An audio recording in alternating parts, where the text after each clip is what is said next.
Basically your body's version of let's calm down and not die today, even if you are like, what if we just ate air and did burpees until our soul left our body?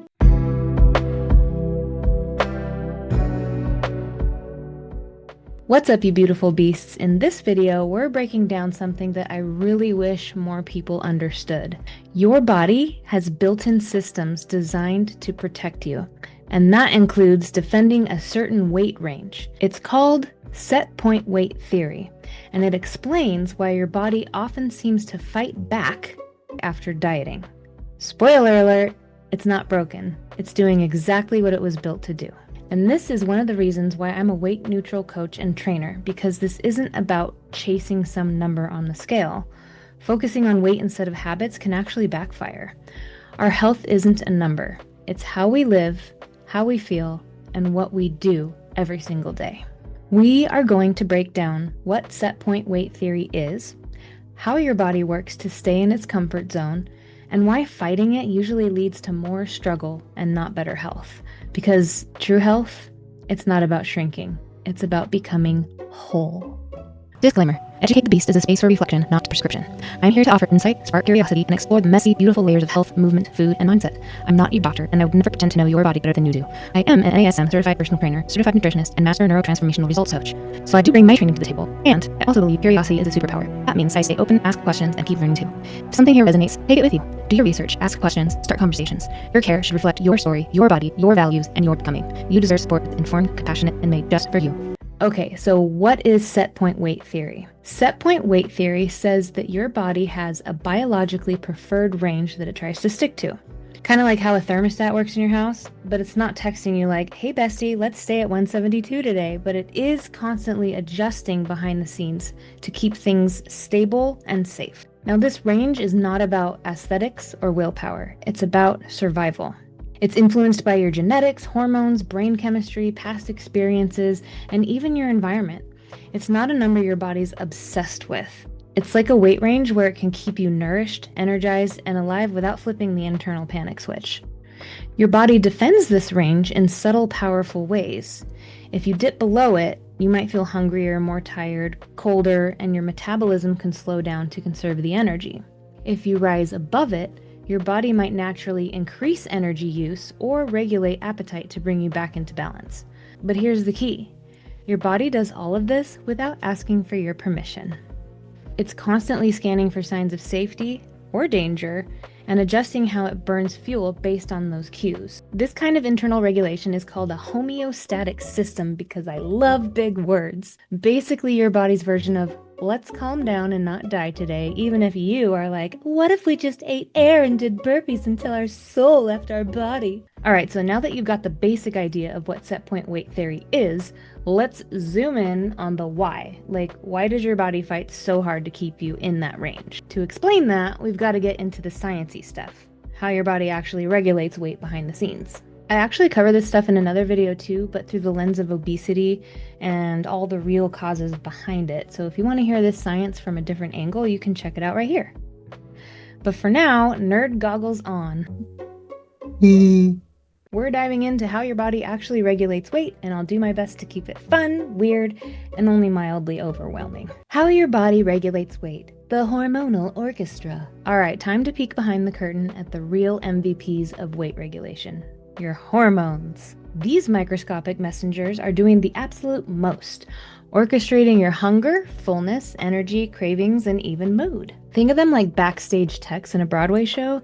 You don't see them, but if they mess up the lights, sound, or curtain cue, chaos. First up, we've got leptin, the appetite-suppressing, energy-regulating hormone made by your fat cells. More body fat equals more leptin, and leptin's job is to head up to your brain, specifically the hypothalamus, and say, hey, we've got enough fuel, you can chill. When leptin's doing its job, your hunger naturally dials down, and your metabolism runs pretty efficiently. But here's the twist. When leptin levels are high, like they often are in people with more stored fat, the brain should read that signal and be like, energy secured, we can stand down. But with leptin resistance, the hypothalamus, the part of your brain in charge of energy regulation, starts acting like it flunked hormone interpretation class. Hormone interpretation class. The message doesn't land, so your brain thinks it's low on fuel. Cue metabolic overreaction. Hunger increases, energy burn slows, and your body starts prepping for an imaginary famine like it's stocking the bunker for winter, even though you're literally just living your life and eating like a normal human. Next up, ghrelin, aka your hunger hormone. Ghrelin, you're hungry, so grr. Ghrelin's produced in the stomach, and it ramps up when you haven't eaten. It's the one whispering, cheeseburger, during a meeting and snack now or die at 11 p.m. Now here's the kicker. When you're restricting calories, especially over long periods, ghrelin doesn't just knock politely, it kicks the door in. And if leptin is low at the same time, ghrelin's voice basically gets a megaphone. Then we've got your thyroid hormones. These regulate your metabolism, aka how quickly or slowly you burn energy. When your body senses food scarcity, like during a diet, thyroid hormone levels drop. That means your metabolism goes into low power mode, like your phone at 5% battery. Suddenly you're sluggish, foggy, cold, and your workouts feel like they're running on dial-up. For the kids who don't know what that is, bless your heart. So no, you're not imagining it. It's literally hormonal. Now, running this whole hormonal circus from behind the scenes, that would be what? Do you remember?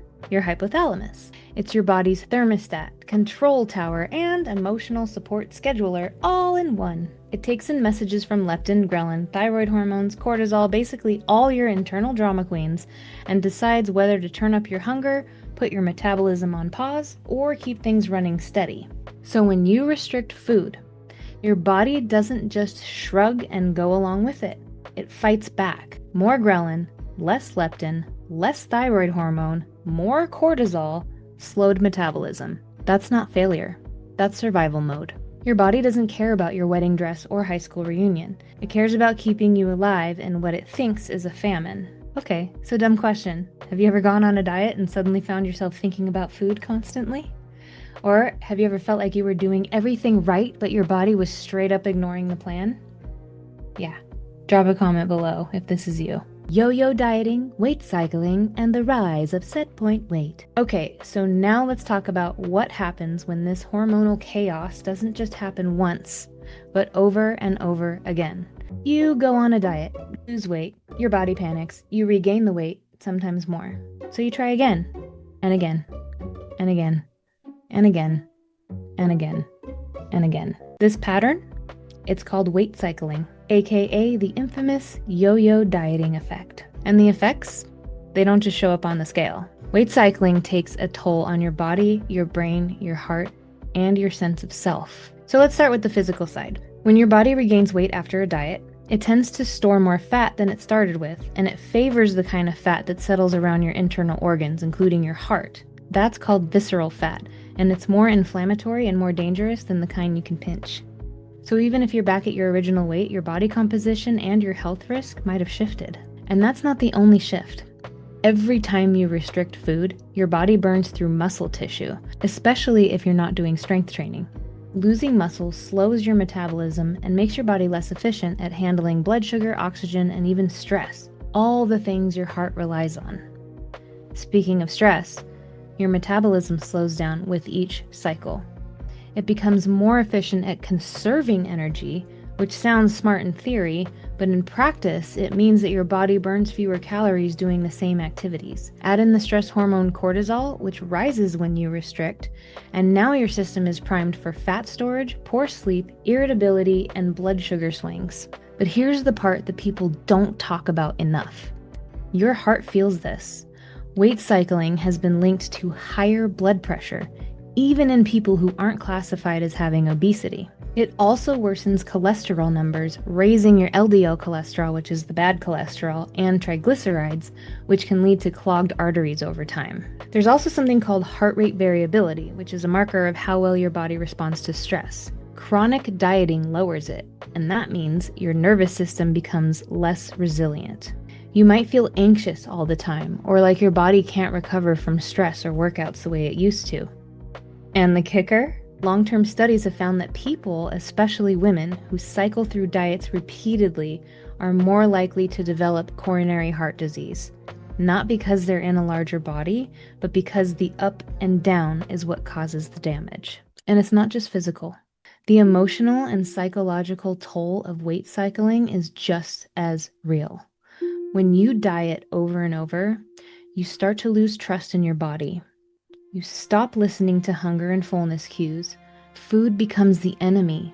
You obsess, you feel out of control, you beat yourself up for failing even though your biology was calling the shots the whole time. Over time, meals start to feel like tests you can pass or fail. You worry about every bite, guilt kicks in, and then when the weight inevitably returns, you don't just feel defeated, you feel ashamed. And that shame pushes you right back into another round of restriction. This pattern was illustrated perfectly in the Minnesota starvation experiment. Healthy men were put on a calorie-restricted diet for several months, about 1,500 calories a day, with physical labor. The results? Their metabolisms tanked, they became obsessed with food, reading cookbooks, collecting recipes, dreaming about meals. They developed anxiety, depression, irritability, and hoarding behaviors. And when the restriction ended, they didn't binge. Their bodies just automatically regained the weight and more. And modern research says the same thing. One review published in American Psychologist looked at 31 long-term diet studies and found that 80 to 95% of people regain the weight within 1 to 5 years.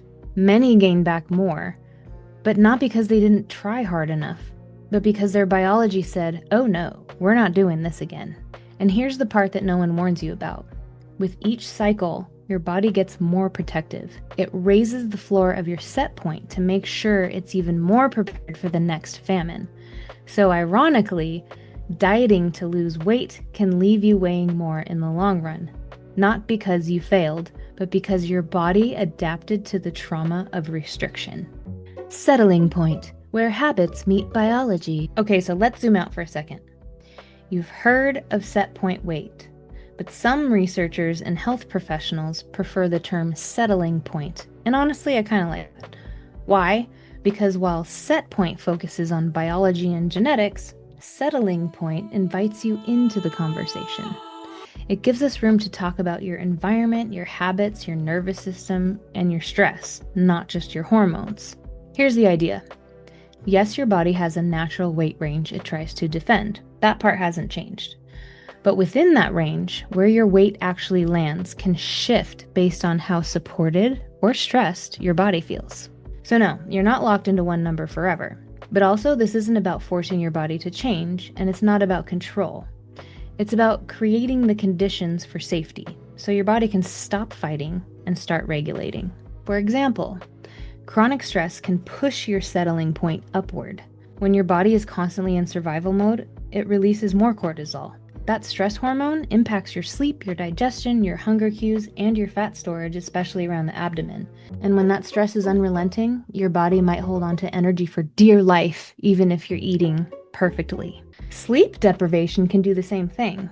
When you don't get enough sleep, your body cranks up the ghrelin, which remember, that's the hunger hormone, and it dials down the leptin, the one that says you're full. It also tanks your insulin sensitivity, making it harder to manage blood sugar and cravings. Even just a few nights of poor sleep can throw your entire appetite regulation system off balance. Food insecurity or restriction, even unintentional, can also shift your settling point. If your body doesn't know when or if it's going to be fed consistently, it adapts by slowing down the metabolism and preparing to store more energy. That's a biological response to scarcity, not a personal failing. And this doesn't just mean financial food insecurity, it can also mean dieting, fasting, or simply eating chaotically without enough nourishment. Over-exercise can be another signal of threat. While movement is good for you, too much, especially without enough fuel, can stress your system out. Your body might respond by increasing cortisol, down-regulating metabolism, and holding on to fat to compensate for the constant energy burn. Movement should be a tool for regulation, not punishment. A history of trauma plays a role too. When your nervous system has been shaped by trauma, your body often stays in a heightened state of alert. This can dysregulate your hormones, impair your digestion, increase inflammation, and change how your body stores and uses energy. Trauma doesn't just live in your memories, it lives in your tissues. And let's not forget medical conditions and medications, which can influence everything from appetite and fluid retention to thyroid function and insulin resistance. These aren't things you can mindset your way through. They're part of the body's ecosystem, and they deserve care and context, not judgment. But here's the hope. When your body feels safe, meaning it's nourished consistently, getting enough sleep, moving in enjoyable ways, and not living in constant panic mode, it can settle into the place where it functions best. That process is gentle, it's slow, and it's built on stability, not extremes. And even then, that weight might not be the one you were chasing, but it will be the one your body trusts. And that's the difference between chasing a weight goal and building body trust. And yes, if your set point or settling point has shifted upward from years of restriction, stress, or trauma, it's okay. With time, nourishment, rest, a lot of healing, and consistency, your body may let go of some of that protective armor. Not quickly, not drastically, but in a way that feels safe and sustainable, because your body finally believes it can stop surviving and start thriving. So here's the real talk. You're not broken. Your body isn't sabotaging you, and you haven't failed. You've been trying to override a system that was literally designed to protect you. Set point weight theory isn't an excuse. It's an invitation.